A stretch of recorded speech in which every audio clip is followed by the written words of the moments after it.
Hello, a little while ago I did a video on how to bind off toe-up socks so that you have a stretchy bind off. I've tried many different knitted bind offs for toe-up socks, and there's not one I've found that I like as much as doing it with a crochet hook. So my other video, link in the corner, top right hand corner there, my other video shows how to do this stretchy bind off but with a decorative picot edge. So this is how to do the plain version. So as you can see, it looks a little bit, I suppose, a little bit frilly when it's not stretched, but when it's worn and stretched, it just looks very nice.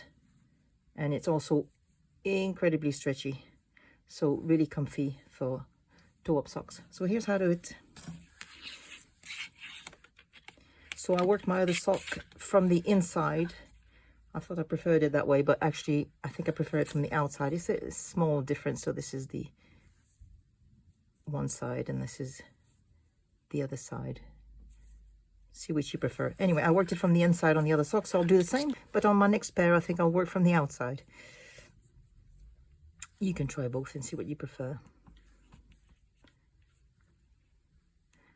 So we're going to start off. I'm using a hook of a matching size to my knitting needle. So just start off with first stitch, just hook through, pull a loop, and second stitch. So this is 2x2 ribbing. These are knit stitches, so I'm going from the front as if I'm knitting them with my crochet hook. Take a loop through and then hook around and through both loops.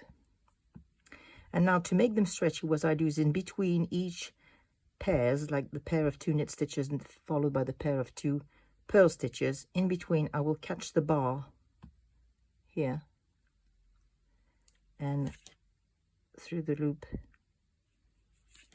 yarn over and through the loop, yarn over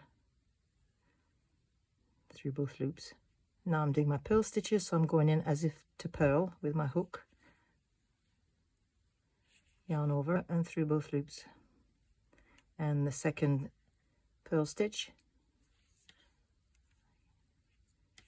yarn over and through both loops. And here again, before I go on to the next 2 knit stitches, I'm going to catch the bar in between, and I catch the bar from behind so it's twisted as well, so that prevents making a hole. Yarn over through this loop, yarn over through both loops. And now I'm ready to make the next 2 knit stitches.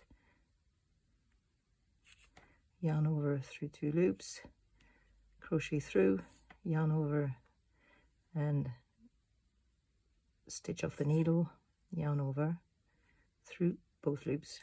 And again, so going from behind, yarn over and through the loop, yarn over through both loops. And now I'm doing my purl stitches, going from behind as if I was purling with my knitting needle, yarn over through both loops, yarn over through both loops. And that's it, really. Just carry on all the way through. So it's quite simple. I think it's really easy to do. I really like the finish, as I've said, and it makes for a very nice stretchy bind off. I hope you like it if you decide to try it. See you next time. Bye bye.